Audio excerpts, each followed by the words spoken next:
Hello friends, কেমন আছো তোমরা? আমি মৌসুমি ভৌমিক তোমাদের সাথে আরেকটা ভিডিও নিয়ে চলে এসেছি। ফ্রেন্ডস, এই বছর 2025 সালের জানুয়ারি মাসে উত্তরপ্রদেশের প্রয়াগরাজে গঙ্গা, যমুনা এবং সরস্বতী নদীর সঙ্গমস্থলে শুরু হয়েছে মহাকুম্ভ মেলা। এই মহাকুম্ভ মেলা একটি বিরল এবং গুরুত্বপূর্ণ একটি ধর্মীয় জমায়েত হিন্দুদের। আমরা ফার্দার ডিসকাশনে যাওয়ার আগে একটু জেনে নেই যে কুম্ভ মেলা কী এবং কুম্ভ মেলা কেন হয়, কী জন্য হয়, কয় বছর পর পর হয়। কুম্ভ মেলা আসলে সমুদ্র মন্থনের সাথে জড়িত।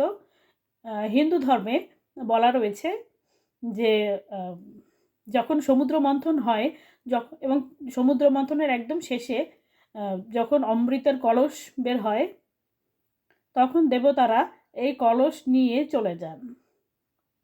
কিন্তু দানবরা বা অসুররা এই কলসটাকে নেওয়ার জন্য দেবতাদের সাথে মারামারি শুরু করেন। তখন ইন্দ্রদেবের ছেলে জয়ন্ত এই কলস বা কুম্ভ নিয়ে দৌড় দেন। তিনি একটানা 12 দিন দৌড়েছিলেন এবং এই একটানা 12 দিন দৌড়ানোর পথে তিনি 4 জায়গাতে বিশ্রাম নেন। এই 4 জায়গা হচ্ছে হরিদ্বার, প্রয়াগরাজ, নাসিক এবং উজ্জয়িনী। এবং এই 4 জায়গাতেই বৃহস্পতি গ্রহের তিথি এবং নক্ষত্র অনুযায়ী কুম্ভ মেলা অনুষ্ঠিত হয়। এখন এটা গেল ধর্মীয় ব্যাখ্যা। এখন সায়েন্টিফিক ব্যাখ্যাতে আসি। বৃহস্পতি গ্রহের সূর্যের চারিদিকে একবার প্রদক্ষিণ করতে সময় লাগে 12 বছর পৃথিবীর হিসাবে। তো তোমরা জানো যে বৃহস্পতি গ্রহ হিন্দু ধর্মে একটি গুরুত্বপূর্ণ স্থান দখল করেন। তাকে দেবগুরু বৃহস্পতি বলা হয়। তো এই দেবগুরু বৃহস্পতি 12 বছর সূর্যের চারিদিকে প্রদক্ষিণ করার পর একটি পূর্ণ কুম্ভ মেলা অনুষ্ঠিত হয় এবং এইরকম 12টি পূর্ণ কুম্ভ মেলার পরে আয়োজিত হয় মহাকুম্ভ মেলা। এটা 144 বছর পর পর হয় এবং এই কুম্ভ মেলা হরিদ্বার, উজ্জয়িনী, নাসিক এবং প্রয়াগরাজ এই 4টি জায়গার ভিতরে পর্যায়ক্রমে অনুষ্ঠিত হয়। এই মহাকুম্ভ মেলায় অনেক গৃহী মানুষের পাশাপাশি ভক্তের পাশাপাশি অনেক সাধু সন্ন্যাসীও আসেন এবং এই সাধু সন্ন্যাসীর সাথে সাথে নাগা সন্ন্যাসীরাও কিন্তু আসেন। তোমরা জানো যে নাগা সন্ন্যাসীরা আসলে লোকচক্ষুর আড়ালে থাকেন এবং তারা কিন্তু খুব সহজে মানুষের দৃষ্টিসীমার মধ্যে আসেন না। তারা কেবল 12 বছর পর পর কুম্ভ মেলার সময়ই লোকচক্ষুর নজরে আসেন। সেই জন্য বলতে পারো যে নাগা সাধুদের নিয়ে খুব কৌতূহল রয়েছে। কিভাবে নাগা সাধু হওয়া যায়, কিভাবে নাগা সাধু হতে হয়, কোন বয়সে হলে ভালো হয় এবং নাগা সাধু হলে কী করতে হয়, তাদের অন্তিম সংস্কার কিভাবে হয় ইত্যাদি বিষয়গুলো নিয়ে অনেকের মনে কিন্তু প্রচুর কৌতূহল রয়েছে। তো আমি মৌসুমি ভৌমিক এই ভিডিওতে তোমাদের কৌতূহল নিরসনের জন্য চেষ্টা করব। তো চলো শুরু করা যাক। আমরা এখন কিন্তু জানবো নাগা শব্দের আসলে অর্থটা কী। আমরা অনেকেই বলি নাগা সন্ন্যাসী, নাগা সন্ন্যাসী, কিন্তু আমরা কি আসলে নাগা শব্দের অর্থটা জানি? ব্যুৎপত্তিগতভাবে নাগা শব্দের অর্থ হচ্ছে বিশ্বব্রহ্মাণ্ডের প্রকৃত সত্য অনুসন্ধানকারী। এখন পালি এবং তামিল ভাষায় নাগা শব্দের অর্থ হচ্ছে সাপ এবং বাংলা ভাষায় নাগা শব্দের অর্থ হচ্ছে দিগম্বর। কিন্তু সংস্কৃত ভাষায় নাগা শব্দের অর্থ হচ্ছে যারা পাহাড়ে থাকেন। অর্থাৎ নাগা সন্ন্যাসী তারাই যারা পাহাড়ে থেকে ঈশ্বরের সাধনা করেন লোকচক্ষুর অন্তরালে থেকে এবং বিশ্বব্রহ্মাণ্ডের প্রকৃত সত্যের অনুসন্ধান করেন, তারাই নাগা সন্ন্যাসী। এখন নাগা সন্ন্যাসীদের ইতিহাস সম্বন্ধে জানব। নাগা সন্ন্যাসীদের ইতিহাস কিন্তু বেশ প্রাচীন। তারা হিন্দু ধর্মের একেবারে শুরুর দিক থেকে ছিলেন। হিন্দু ধর্মে বরাবরই একটি শাখা ছিল, যেই শাখা সংসার ত্যাগ করে সন্ন্যাসী হয়ে যায় এবং কালক্রমে এই সন্ন্যাসীদের মধ্যেই একদল সন্ন্যাসীকে বলা হয় নাগা সন্ন্যাসী। মহেঞ্জোদারো বিশ্ব সভ্যতার সবচেয়ে প্রাচীন যে সভ্যতা মহেঞ্জোদারো, এই মহেঞ্জোদারোতে কিন্তু কয়েনেও নাগা সন্ন্যাসীদের ছবি দেখা যায়। নাগা সন্ন্যাসীদেরকে শিবের আরাধনা করতে দেখানো হয়েছে। এছাড়াও আলেকজান্ডার দি গ্রেট যখন ভারত আক্রমণ করেন তখন কিন্তু নাগা সন্ন্যাসীদের সাথে তার এনকাউন্টার হয়। এই তো গেল নাগা সন্ন্যাসীদের প্রাচীনত্ব সম্পর্কে একটা ধারণা। এখন আমরা জানি যে নাগা সন্ন্যাসীদেরকে আসলে সংগঠিত কে করেন। দেখো, যখন অষ্টম শতকে হিন্দু ধর্ম এবং কালচার এবং বিশ্বাস, মন্দির, হ্যাঁ, এইসব পবিত্র স্থানের উপরে যখন বিদেশি শক্তি আঘাত করতে শুরু করে এবং হিন্দু ধর্মকে আসলে ধ্বংস করে দেওয়ার চেষ্টা করে, তখন আদিগুরু শঙ্করাচার্য প্রথম অনুভব করেন যে ধর্মগ্রন্থ দিয়ে হিন্দু ধর্মকে আসলে বাঁচানো যাবে না। তিনি প্রথম আখড়ার সৃষ্টি করেন। তিনি একদল সন্ন্যাসীকে এমনভাবে ট্রেন করেন আখড়াতে যে যারা সংসার ত্যাগ করেছে, অর্থাৎ যাদের পিছুটান নেই সংসারের প্রতি, অর্থাৎ দেশ এবং হিন্দু ধর্মের প্রতি জীবন দিতেও তারা প্রস্তুত। এরকম একদল সন্ন্যাসীকে অস্ত্র প্রশিক্ষণ দেওয়া হয় এবং তাদেরকে আসলে কালক্রমে নাগা সন্ন্যাসী ঘোষণা করা হয়। ইতিহাস সাক্ষী আছে, যখনই হিন্দু ধর্মের উপরে কোনো আঘাত এসেছে তখনই নাগা সন্ন্যাসীরা অস্ত্র হাতে তুলে নিয়েছেন এবং কিছু ক্ষেত্রে নাগা সন্ন্যাসীরা নিজের জীবন বিসর্জন দিয়ে হিন্দু ধর্মকে রক্ষা করেছেন এবং বাইরের শক্তিকে পরাজয় স্বীকার করে চলে যেতে বাধ্য করেছেন। যেমন আমি দু একটা উদাহরণ দিই, অনেক উদাহরণ আছে, আমি তার মধ্যে দু একটা উদাহরণ দিচ্ছি। যেমন আহমেদ শাহ আবদালি নামের একজন নরপশু ভারতে আসেন। তিনি অত্যন্ত নৃশংস প্রকৃতির একটি শাসক ছিলেন। তিনি যখন পুরো ভারতেই তিনি আসলে বিধ্বংস করেন এবং তিনি গোকুল এবং বৃন্দাবন হিন্দুদের খুব পবিত্র আসলে তীর্থস্থান, এই গোকুল এবং বৃন্দাবনকে ধ্বংস করার জন্য তিনি তার সেনাবাহিনীকে আদেশ করেন। তখন নাগা সন্ন্যাসীরা গোকুল এবং বৃন্দাবনে আহমেদ শাহ আবদালির সাথে লড়াই করেন এবং আহমেদ শাহ আবদালির সেনাবাহিনীকে পিছু হটতে বাধ্য করেন। যখনই আহমেদ শাহ আবদালি হিন্দু ধর্মের বিরুদ্ধে কোনো স্টেপ নিয়েছেন তখনই নাগা সন্ন্যাসীরা তাকে চ্যালেঞ্জ করেছেন। এছাড়াও প্রয়াগরাজে, আগে এলাহাবাদ, এই এলাহাবাদে 1751 সালে নবাব আহমেদ খান বঙ্গোপলে একজন কুম্ভমেলা হওয়ার সময় আক্রমণ করেন। তখন নাগা সন্ন্যাসীরা কেবল কুম্ভ স্নান করছিলেন। তারা স্নান শেষ করেন এবং আচার অনুষ্ঠান পালন করে অস্ত্র হাতে নিয়ে যুদ্ধে ঝাঁপিয়ে পড়েন।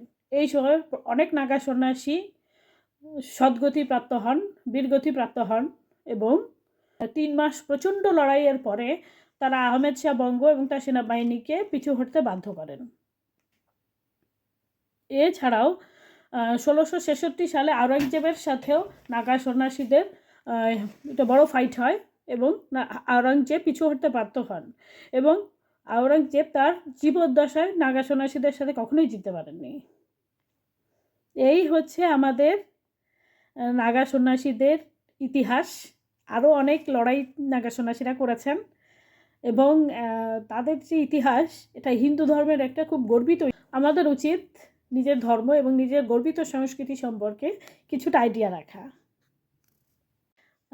যখন আসলে ভারত ইংরেজদের কাছ থেকে স্বাধীন হয় তখন নাগা সন্ন্যাসীরা অস্ত্র হাতে তুলে না নেওয়ার সিদ্ধান্ত নেন, কারণ তখন নাগা সন্ন্যাসীরা মনে করেছিলেন যে তখন আসলে সেনাবাহিনী গঠিত হয়েছে দেশ রক্ষা করার জন্য, তাই তাদের অস্ত্র হাতে তুলে না নিলেও চলবে। কিন্তু নাগা সন্ন্যাসীদেরকে এখনও কিন্তু অস্ত্র প্রশিক্ষণ দেওয়া হয় আখড়াতে এবং এখনও যে কোনো প্রয়োজনে তারা অস্ত্র হাতে তুলে নিতে দ্বিধাবোধ করেন না। এখন আমরা জানবো আসলে কারা নাগা সন্ন্যাসী হতে পারেন। দেখো, খুব দুঃখজনক হলেও সত্যি, আমরা চাইলেই কেউ নাগা সন্ন্যাসী হতে পারবো না, কারণ নাগা সন্ন্যাসী হতে গেলে কিছু নিয়ম পালন করতে হয়, কঠোর অনুশীলন করতে হয়, ধ্যান করতে হয়, তপস্যা করতে হয়, খুবই কঠিন জীবনযাপন করতে হয় এবং এই জীবনযাপনের শুরুটা করতে হয় খুব ছোটোবেলা থেকে। তাই যারা প্রাপ্তবয়স্ক নয়, অপ্রাপ্তবয়স্ক, ওই সময় থেকেই তাদের নাগা সন্ন্যাসী হতে হয়। প্রাপ্তবয়স্ক হয়ে গেলে কিন্তু নাগা সন্ন্যাসী হওয়া যায় না, খুব বিরল কেসে হয়তো হওয়া যায়, কিন্তু অধিকাংশ ক্ষেত্রেই অপ্রাপ্তবয়স্করাই নাগা সন্ন্যাসী হতে পারেন, প্রাপ্তবয়স্করা কিন্তু নাগা সন্ন্যাসী হতে পারেন না। এবং নাগা সন্ন্যাসী হওয়ার শুরুটা হয় ব্রহ্মচর্য করা থেকে। তাদেরকে কিছুকাল ব্রহ্মচর্য করতে হয়।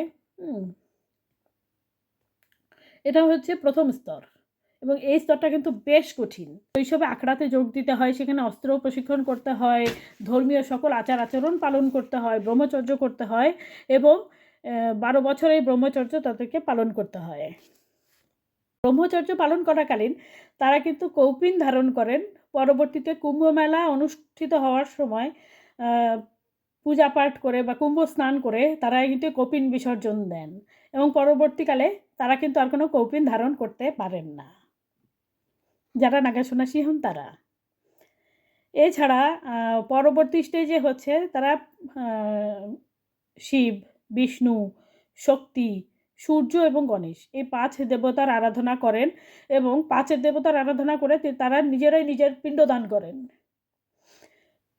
এই পিণ্ডদানের কারণটা হচ্ছে তারা আসলে পূর্বের সকল সম্পর্ককে ত্যাগ করে তারা নতুন জীবন এবং নতুন সম্পর্কে চলে যান, বা নতুন ঈশ্বরের পূজার আরাধনা করতে চলে যান। সেই জন্য তারা তাদের গৃহস্থ জীবন থেকে সম্পূর্ণরূপে নিজেকে মুক্ত করে নেন, এবং এই মোহমায়া, সংসারের মোহমায়া এবং এই সংসার বা আত্মীয় স্বজন, পরিবার পরিজন, বন্ধু বান্ধব সবার কাছ থেকে নিজেকে সরিয়ে নেওয়া বা সংসার ত্যাগ করার জন্যই তারা আসলে নিজেদের পিণ্ডদান করেন। নাগা সন্ন্যাসী হিসাবে নিজেদের পুনর্জন্ম হয়েছে বলে মনে করেন, সেজন্যই তারা পিণ্ডদান করেন। এরপরে আসে সবচেয়ে কঠিন ধাপ, সেটা হচ্ছে লিঙ্গ নিষ্ক্রিয়করণ প্রক্রিয়া।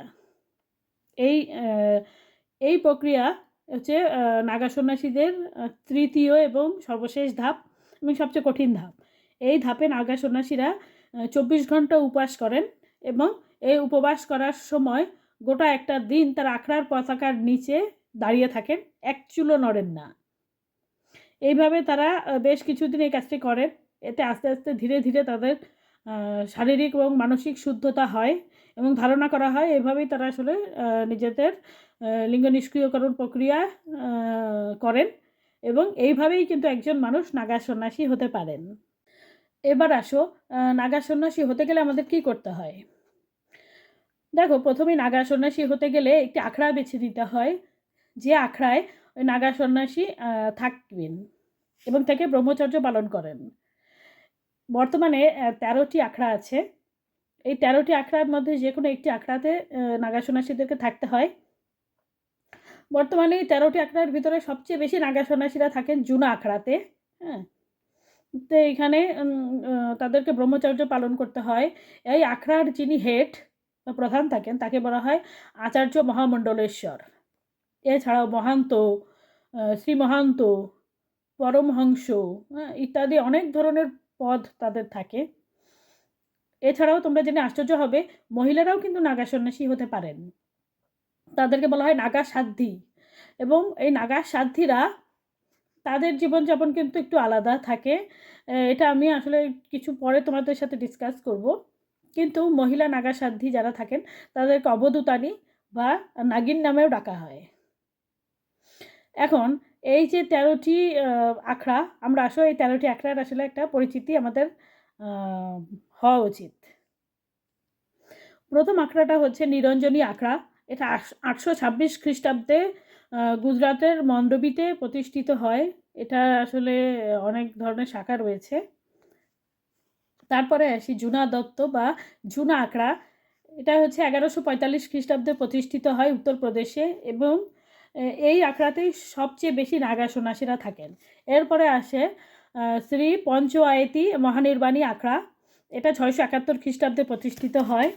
এছাড়াও শ্রী অটল আখড়া, এটি 569 খ্রিস্টাব্দে প্রতিষ্ঠিত হয়। এটা সবচেয়ে প্রাচীন আখড়া, ধারণা করা হয় এটা হচ্ছে সবচেয়ে প্রাচীন আখড়া। এরপরে শ্রী আহ্বান আখড়া, শ্রী আনন্দ আখড়া, শ্রী পঞ্চ অগ্নি আখড়া, শ্রীনাথপন্থী গোরখনাথ আখড়া, শ্রী বৈষ্ণব আখড়া। এছাড়াও উদাসীন পঞ্চজ্যোতি বড় আখড়া, শ্রী উদাসীন নয়া আখড়া, নির্মল পঞ্চ আয়তি আখড়া এবং নির্মোহী আখড়া রয়েছে। এখন নাগা সন্ন্যাসী যারা হতে চান তাদেরকে 12 বছর তো ব্রহ্মচর্য করতে হয়, তোমরা জানো। 12 বছর ব্রহ্মচর্যকালীন তাদেরকে কিন্তু এই 13টি আখড়ার যে কোনো একটি আখড়াতে থাকতে হয়। এখন আমরা আসি যে নাগা সন্ন্যাসী হয়ে যাওয়ার পরে নাগা সন্ন্যাসীরা আসলে কোথায় থাকেন? নাগা সন্ন্যাসী হয়ে যাওয়ার পরে নাগা সন্ন্যাসীরা বিভিন্ন পাহাড়ে প্রদেশে বিভিন্ন লোকচক্ষুর অন্তরালে বিভিন্ন স্থানে থাকেন। বিশেষত হিমাচল প্রদেশ, উত্তরাখণ্ডের মতন পাহাড়ি এলাকায় তারা নির্জন স্থানে ভগবানের আরাধনা করেন।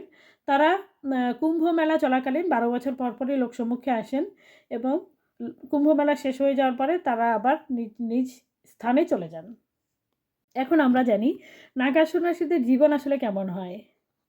দেখো, নাগা সন্ন্যাসী হওয়ার এবং নাগা সন্ন্যাসী হয়ে যাওয়ার পরে কিন্তু খুব কঠিন জীবনযাপন করতে হয়। নাগা সন্ন্যাসীদের জীবনে কিন্তু রজ এবং তমগুণের কোনো স্থান নেই। তারা সত্যগুণের প্রতীক, তাদেরকে সাত্ত্বিকভাবে জীবনযাপন করতে হয়। এখন তোমরা অনেকেই অঘরী সন্ন্যাসীদের সাথে নাগা সন্ন্যাসীদেরকে এক করে ফেলো। অঘরী সন্ন্যাসী এবং নাগা সন্ন্যাসী কিন্তু সম্পূর্ণভাবে আলাদা। তোমরা যদি চাও তাহলে আমি ভবিষ্যতে অঘরী সন্ন্যাসীদের উপরেও একটা ভিডিও নিয়ে আসব। তোমরা কমেন্টে জানিও যে তোমরা এই ভিডিওটা চাও কি না।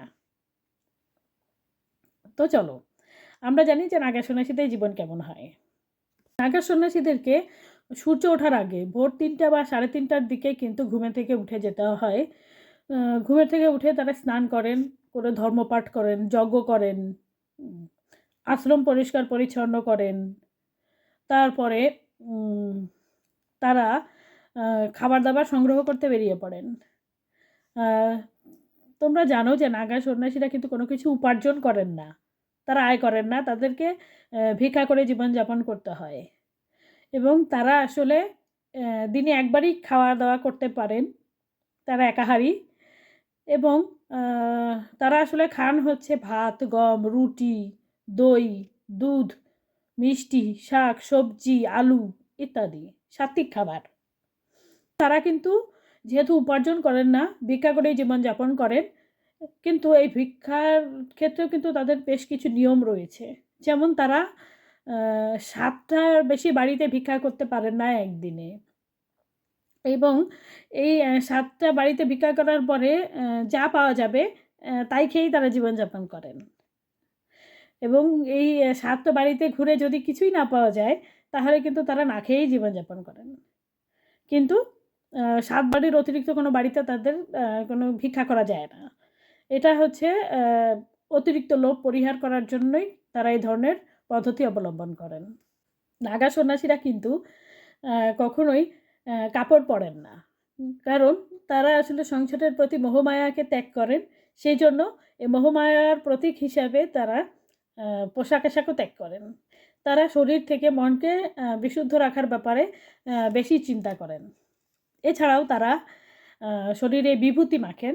আমরা জানি যে মৃতদেহের ভস্মকে বিভূতি বলে, তাই এই বিভূতিকে তারা মন্ত্রপুত করে নেন এবং সেই মন্ত্রপুত বিভূতি তারা সমস্ত শরীরে লাগিয়ে রাখেন। তারা বিশ্বাস করেন যে এই বিভূতি তাদেরকে প্রবল শীতের কাছ থেকে রক্ষা করে এবং তাদেরকে আসলে ঠান্ডা লাগতে দেয় না। এটা ছাড়াও এই বিভূতি লাগিয়ে তারা সংযম এবং মোহমায়ামুক্ত জীবনযাপন করতে উৎসাহী হন। এছাড়াও কিন্তু যারা নাগা সন্ন্যাসী হন তারা কিন্তু শোয়া ছাড়া অন্য ঘুমের সময় ছাড়া অন্য কোনো কাজে বিছানা ইউজ করতে পারেন না। তারা কিন্তু 6 ঋতুতেই যে কোনো সময় যে কোনো অবস্থাতেই কিন্তু বিছানায় ব্যবহার করতে পারেন না। তাদেরকে শীত, গ্রীষ্ম, বর্ষা, শরৎ, হেমন্ত, বসন্ত সব কালেই কিন্তু মাটিতে শয়ন করতে হয় এবং তারা কিন্তু কোনো পোশাক রাখতে পারেন না। এছাড়াও নাগা সন্ন্যাসীরা কিন্তু জটা রাখেন। আমরা অনেক সময় জটাধারী বড় বড় জটাধারী নাগা সন্ন্যাসীদেরকে দেখি। এটা কিন্তু তাদের স্বাধীনতার উপরে ডিপেন্ড করে। নাগা সন্ন্যাসীরা 2 ধরনের জীবনযাপন করতে পারেন। এক ধরনের জীবনযাপনে তারা জটা রাখতে পারেন, তাদের চুল কাটা যায় না, তারা কখনোই চুল কাটতে পারেন না। আর এক ধরনের নাগা সন্ন্যাসী আছেন যারা চুল কাটিয়ে ফেলেন, একদম মস্তক মুন্ডন করে একদম ন্যাড়া হয়ে যান, তারা কিন্তু আর চুল রাখতে পারেন না। তো এটা সম্পূর্ণভাবে নাগা সন্ন্যাসীদের ব্যক্তিগত ইচ্ছার উপর নির্ভর করে যে তারা আসলে চুল রাখবেন নাকি চুল কেটে ফেলবেন। বন্ধুরা, আমরা এতক্ষণ নাগা সন্ন্যাসীদের জীবনযাপনের পদ্ধতি সম্পর্কে অনেক কিছু জেনেছি। এখন আমরা জানবো নাগা সন্ন্যাসীদের অন্তিম সংস্কার কিভাবে হয়। দেখো, এই হিন্দু ধর্মে আমরা বিভিন্ন সম্প্রদায়ের মানুষ আছি। এক এক সম্প্রদায়ে এক এক রকমভাবে কিন্তু অন্তিম সংস্কার করা হয়। নাগা সন্ন্যাসীদের ক্ষেত্রেও তাই। হ্যাঁ, নাগা সন্ন্যাসীদের ক্ষেত্রে তাই। অবশ্য নাগা সন্ন্যাসীরা কিন্তু লোকচক্ষুর অন্তরালে থাকেন, তাই অনেক সময়ই তারা কখন মারা গিয়েছেন এটা কিন্তু আসলে জানা যায় না। তখন আসলে বনের পশু বা পাখিরা বা প্রাণীরা কিন্তু তাদের দেহের সদ্গতি করেন। অবশ্য এটার কিন্তু কোনো প্রামাণ্য নথি নেই। কেউ যদি বলেন যে আপনি কেন বলছেন, কিভাবে বলছেন, এটার কোনো নথি আছে কিনা, সেটা কিন্তু নেই।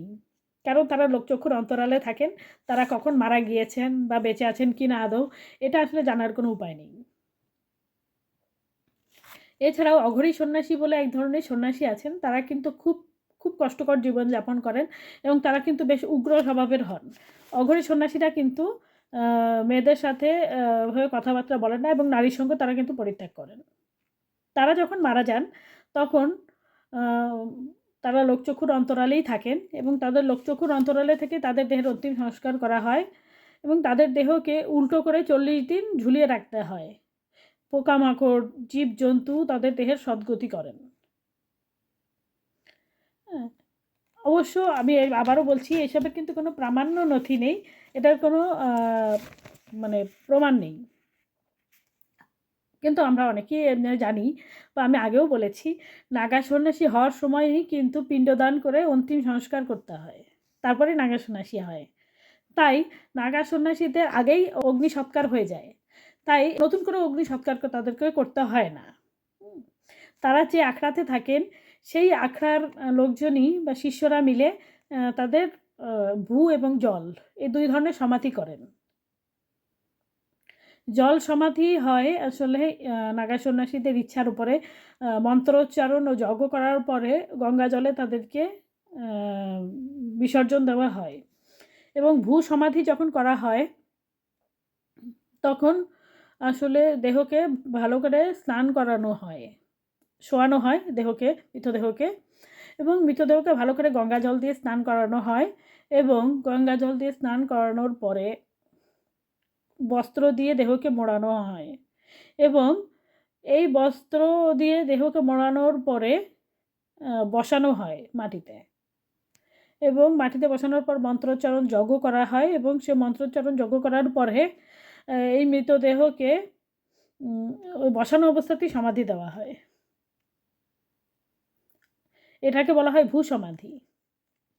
তো নাগা সন্ন্যাসীদের ক্ষেত্রে আসলে ভূ এবং জল এই দুই ধরনের সমাধিই হয় এবং অগ্নি সমাধি তারা কিন্তু আগেই নেন এবং এই জন্য অগ্নি সমাধি কিন্তু তাদের হয় না। বন্ধুরা, আমি যখন রিসার্চ ওয়ার্ক করি তখন আমি জানতে পারি মেয়েরাও নাগা সন্ন্যাসী হতে পারেন। তবে মেয়েদের নাগা সন্ন্যাসী হওয়ার কিছু প্রক্রিয়া কিন্তু ছেলেদের থেকে একটু আলাদা, কারণ মেয়েরা আসলে শারীরিকভাবে ছেলেদের থেকে একটু অন্যরকম। এছাড়াও মেয়েদেরকে শারীরিক এবং মানসিকভাবে অনেক চ্যালেঞ্জের সম্মুখীন হতে হয়, কারণ মেয়েদের প্রমাণ করতে হয় যে তারা আসলে শারীরিকভাবেও এবং মানসিকভাবেও আসলে খুবই শক্ত। মেয়েদেরকে 6 থেকে 12 বছর পর্যন্ত ব্রহ্মচর্য পালন করতে হয় এবং এই ব্রহ্মচর্য পালন করাকালীন সময়ে তাদের গুরুর কাছে তাদেরকে প্রমাণ করতে হয় যে তারা আসলে নাগাসাধ্যি হওয়ার যোগ্য এবং এই নাগাসাধ্যি হওয়ার সময় কিন্তু তাদেরকে পিণ্ডদান করতে হয়, নিজের অন্তিম সংস্কার করতে হয় এবং এই কাজ তারা কুম্ভ মেলাতে করেন এবং নিজেদের যে পিণ্ডদান হয় সেই পিণ্ডদানের পরে তারা কিন্তু চুল কামিয়ে ফেলেন, অর্থাৎ মেয়েরা কিন্তু চুল রাখতে পারেন না, তারা একদম ন্যাড়া হয়ে যান মস্তক মুন্ডন করে এবং তারা একটা মাত্রই বস্ত্রখণ্ড পরেন, একটি বস্ত্র পরেন এবং ওই বস্ত্রটা সেলাই করা হতে পারবে না, অর্থাৎ সেলাই না করা একখণ্ড বস্ত্র তারা পরেন এবং তারা আসলে এই গেরুয়া বস্ত্র পরিধান করে কপালে তিলক কাটে মাথা মুন্ডন করে তারা নাগা সাধ্যি হয়ে যান এবং এই নাগা সাধ্যীদেরকে মাতা বলা হয়, অবধূতানি বলা হয়, নাগিন বলা হয়। হ্যাঁ, এছাড়াও তাদের জীবনযাপন পদ্ধতি, ধ্যান, থাকা খাওয়া সবই ছেলেদের মতোই, কিন্তু তাদের বস্ত্র এবং কিছুটা আচার আচরণে একটু পার্থক্য আছে। এটাই হচ্ছে নাগা সন্ন্যাসীদের সম্পর্কে আমার আজকের আলোচনা। আমি একজন সনাতনী হিসাবে হিন্দু ধর্ম এবং সংস্কৃতি রক্ষায় নাগা সন্ন্যাসীদের অবদানকে শ্রদ্ধার সাথে স্বীকার করি এবং তাদেরকে বিনম্র প্রণাম জানাই। যখনই হিন্দু ধর্ম এবং সংস্কৃতির ওপরে আঘাত এসেছে, তখনই নাগা সন্ন্যাসীরা হিন্দু ধর্ম এবং সংস্কৃতিকে বাঁচানোর উদ্যোগ নিয়েছেন। আমরা তাদেরকে নিজের ধর্ম এবং সংস্কৃতি সম্পর্কে জেনে এবং নিজের ধর্ম এবং সংস্কৃতি সম্পর্কে শ্রদ্ধাশীল হয়ে বিজ্ঞানভিত্তিক আলোচনার মাধ্যমে তাদেরকে শ্রদ্ধা জানাতে পারি। আমি আশা করি আমার এই ছোট্ট আলোচনা তোমাদেরকে আমাদের ধর্ম এবং সংস্কৃতি সম্পর্কে জানাতে উৎসাহিত করবে। তা যদি করে তাহলে আমি আমার ভিডিওর সার্থকতা বলে মানব। তোমরা অনেক অনেক ভালো থেকো। তোমাদেরকে অনেক ধন্যবাদ। তোমরা চাইলে আমার চ্যানেলটাকে ফলো করে দিতে পারো এরকম আরও অনেক ভিডিও পাওয়ার জন্য। থ্যাঙ্কস।